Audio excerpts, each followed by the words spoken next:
I have $27,000 on the Knicks winning the finals, and that is in a lot of jeopardy tonight. I told you can't make nasty. Oh, oh, Jason.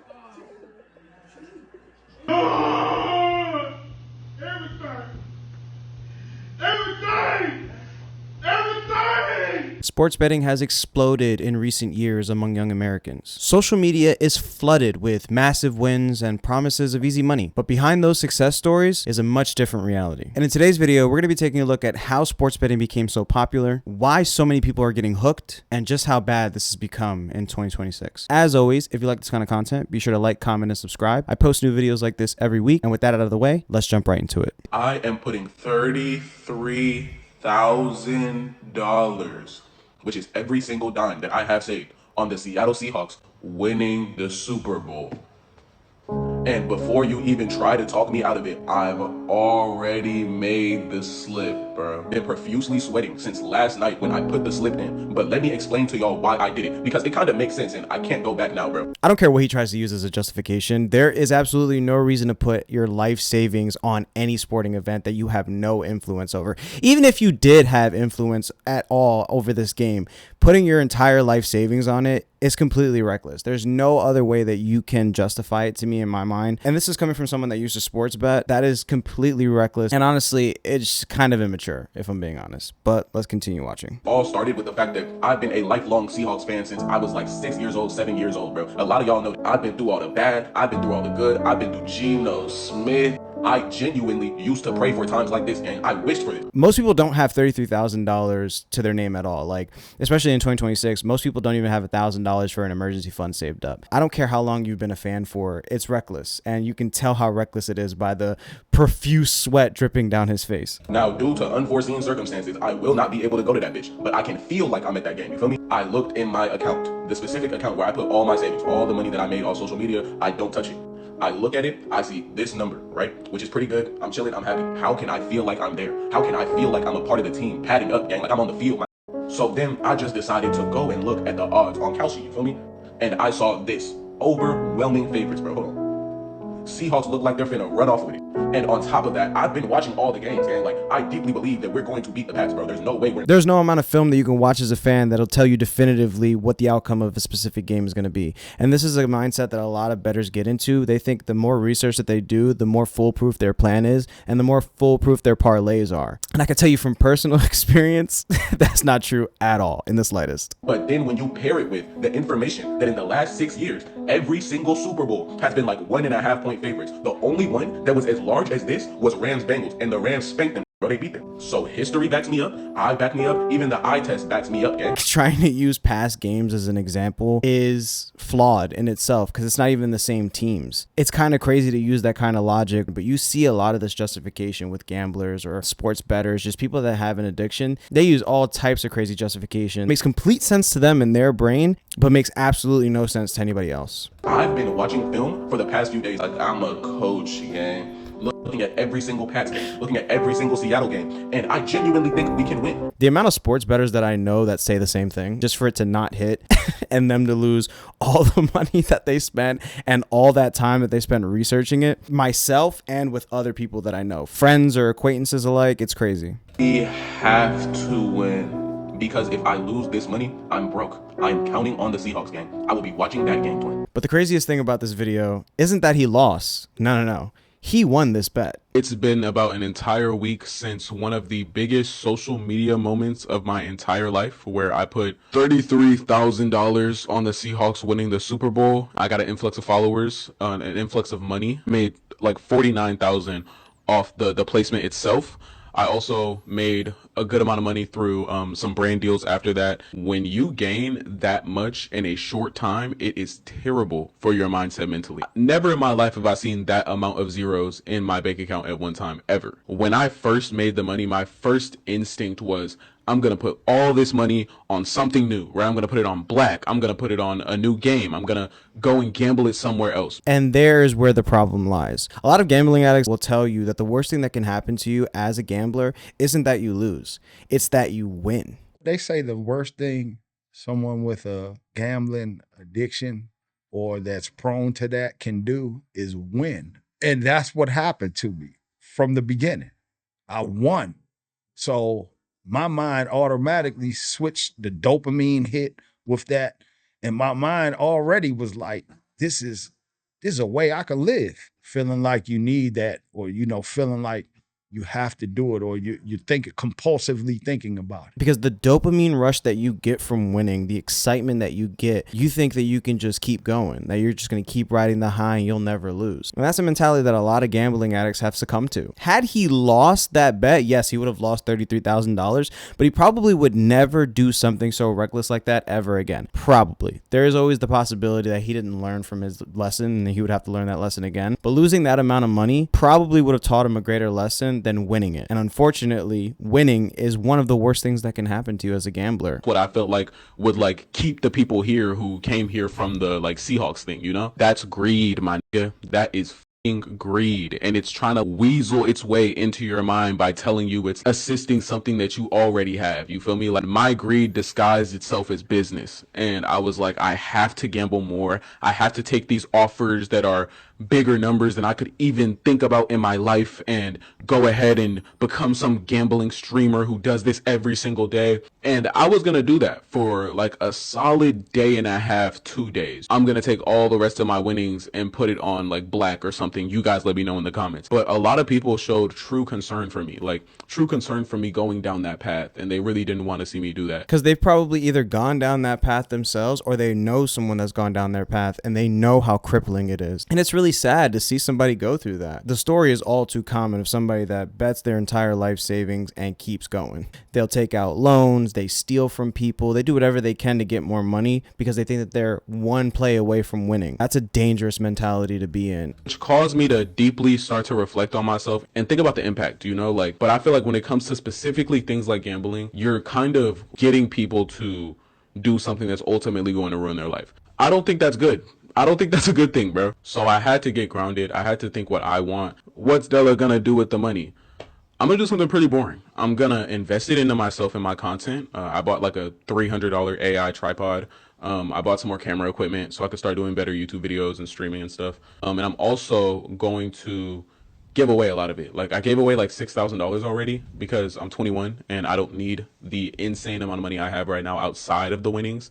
So I'm going to continue to give away money to people, and I'm going to continue to elevate my content, you know? It's nice to know that he had all this foresight before taking the route of gamble streaming or taking any deals or any brand money from these gambling sites. However, this was back in February, right? He's not done gambling. If you take a look at his account now, he's still putting in slips. I mean, literally. You can see that there's 3 videos back to back, these 2 videos of him putting in slips. And right now in June, we are at the NBA Finals, which he has put a significant amount of money on. Tonight is one of the biggest games of this entire series and my entire life.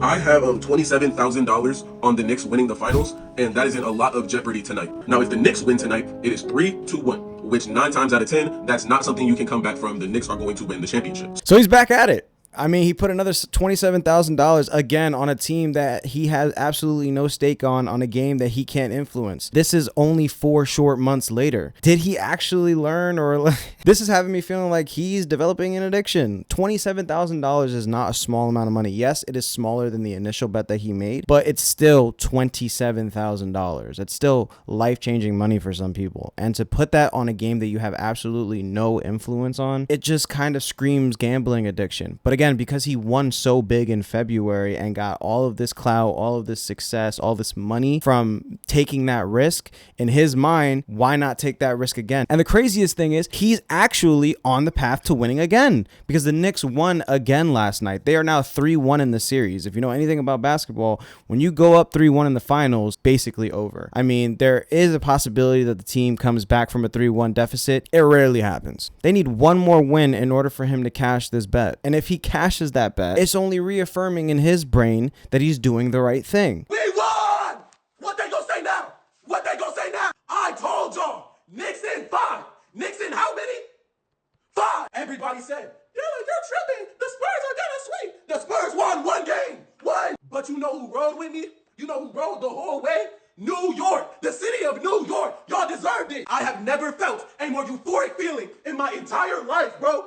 He'll probably have another influx of online sponsors reaching out to him, these gambling sites reaching out with him to sign a deal. He again faces the prospect of being able to start up a gambling streaming career, which is very lucrative, but also very damaging to young people. And he's at a higher risk of creating an addiction that's going to be very hard to recover from. And it's easy to take a look at a story like this and think, oh, well, some people just make reckless decisions. The reality is gambling companies have spent years and billions of dollars to make gambling as normal and as easy as possible. And a big way that they do this is through advertisements. How normalized is sports betting that we have Kendall Jenner on a Super Bowl ad for it? While the world's been talking about it, I've been betting on it. How else do you think I can afford all this? Modeling? I have friends whose lives were truly destroyed by sports betting, by their husband's sports betting, by their boyfriend's sports betting. And you need to know how much your boyfriend's husbands are spending on this, because it's so easy to lose money and hide it from people because it's on your phone, because people don't know. And it's not just Kendall Jenner. It's a lot of celebrities that are using their likeness in order to advertise to the normal everyday person. Kevin Hart with DraftKings, Jamie Foxx on BetMGM. The list goes on and on. And why use Kendall Jenner? Because you're trying to target a specific audience. Taking a look at the comments, they're trying to get women to bet so hard. They want women to get into betting. Traditionally, sports betting is seen as a male thing. Males watch sports more, therefore they are more inclined to bet on sports. But gambling companies don't discriminate. Any money is good money. And if they can find out how to get the women demographic to start betting, they're coming into a lot more money. After all, women do outnumber the amount of men on earth. But one thing that she says in the ad that really gets to me is, how do you think I can afford all this? Modeling? Trying to imply that sports betting is the way that she makes her money. Where she's making her money is in the advertisement, is the money that she receives from the sports betting company to advertise their services to the masses. That's where she's making her money. That's how she can afford all of this. Brand deals, not from actually gambling herself. And the craziest thing is that this is working.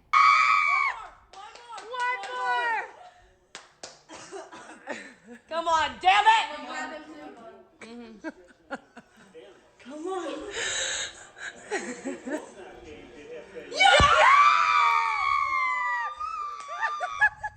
This is exactly how me and my friends used to act when we were deep into our gambling addictions. I've never seen women react like this to sports at all. But once that money's on the line, they got 4 different angles of the game up. And it sounds to me like they're hitting prop plays, which is you can bet on a player's individual performance throughout the night, rebounds they get, 3-pointers, yada, yada. Because you can hear them counting out, one more. Taking a look at the comments, the start of an addiction, man. Somebody says, use this code. It gives us both $50. Addict. They're just giving codes to people they don't know. I started watching baseball and basketball so much now I bought YouTube TV subscription. I deleted it. Never won a cent. Yeah, that's a lot of people. The sports betting company Prize Picks. We love you, Megan. I bet they do. I bet they love that money that she's spending. Just go ahead and give it to y'all. I'm putting $30,000 on the Spurs to beat the Knicks. I'm literally the #1 female sports bettor. You know I'm right. And if your car don't sound like this, don't tell me nothing. So go ahead and place the bet and come back to this video. Don't tell me I didn't tell you. They're down 3-1 right now. Yeah, they lost. Go Knicks. So I actually went to go see this game live in Hoboken since I live in New Jersey. And I was wearing my meta glasses to document this momentous occasion. And as I was recording, the guy in front of me at this bar that was also watching the game shows me this. Oh, you want the cash? Wait. Yo, you want the cash? You want the cash? You want the cash, brother? I want 100,000. Dumbest $30,000 bet ever. She did it to herself at the end of the day. I believe are likely CIA plans to absolutely evaporate the middle class. Sports betting, the way sports betting came on the scene needs to be studied and investigated. Like crack in the 80s. It has absolutely destroyed the financial health of anyone in their 20s. Addiction is rampant, ruining generations. People who didn't even have a chance, absolutely addicted to gambling. And to prediction markets also came like crazy fast, and it's also just gambling. I'm not sure it's like it is gambling, but it's just gambling, and the odds are also not really in your favor. So I think these two need like some attention because they kind of came and they're ruining our youth, bro. They're ruining the youth. I'm convinced that sports betting is running through the straight male community worse than crack did black people in the 80s. It is bad out here. I had no idea that the online gambling, the FanDuel, the DraftKings was running y'all's pockets that way. I had no idea. As someone who is single and does not hang around very many straight men, of course, y'all are down bad. I mean, you have a quarter of men under the age of 30 engage in sports gambling. Parlays, the dumbest bet I've ever heard in my life. A parlay, you need multiple things to be true to win your bet. What? Are y'all all suckers? What? And then I read an article that said, if you are good at sports betting, meaning you win instead of the house winning, which is always what happens, you get banned, not just from one platform, but they all share information and you'll be banned from all of them all at once because you're successful. I'm like, are y'all this silly to not understand this is a waste of your money? I gotta add a new non-negotiable to my list of deal breakers. Like, I now need to add, if he knows what a parlay is, to my list. I need to add, if he has DraftKings on his phone, we can't date. The fact that there was a bet on the color of the Gatorade that was going to be poured on the winning team's coach in the Super Bowl. It's prediction market. That's an example of the prediction market. Absurd? Do y'all just like throwing away money? Some of y'all need to call that number. That is an example of the prediction market. The color of the Gatorade, that could be changed at any moment and directly influenced by the odds on any sports gambling website, which has happened in the past. There have been some scandals where online sports betting has been fixed in certain areas. That is an easily fixable sports bet. And it's just crazy that's how desperate people have become. Some of y'all need to call that number at the end of the commercials that they put in tiny font because they're waiting on y'all's phone call. Some of y'all need help. And I used to be a FanDuel demon. You feel me? I wanted to show you guys something really quick. So taking a look at my FanDuel account, as you can see on the right-hand side, I have $6,436.15 in winnings. I've placed $7,310 worth of bets. My net total on this account is negative $874.19.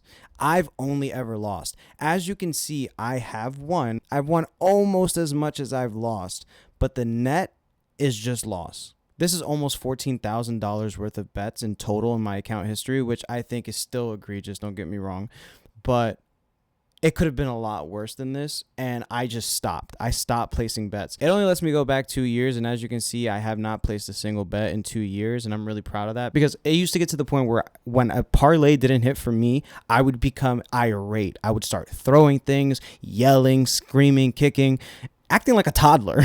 And it was really unhealthy and very toxic and bad for my mental health. And I had to admit this to myself and just walk away completely. Sports gambling is something that I was a victim of for a long time. As you can see, I placed a lot of wagers. And that $14,000 I could have put in an investment account, a high yield savings account. I could have spent that on a vacation. I could have gotten experience out of it. And all it ever brought me was, some wins, but mostly losses, and just ruined my mental health. It made me super anxious all the time because I was really nervous about whether or not my bet was going to hit. And this is the danger behind sports gambling. Not even that. Look at after this shot. Look at all this. I told you can't make this.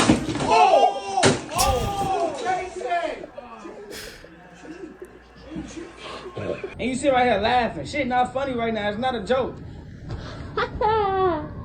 Stop laughing, bro. You need to be figuring out what we finna get our next.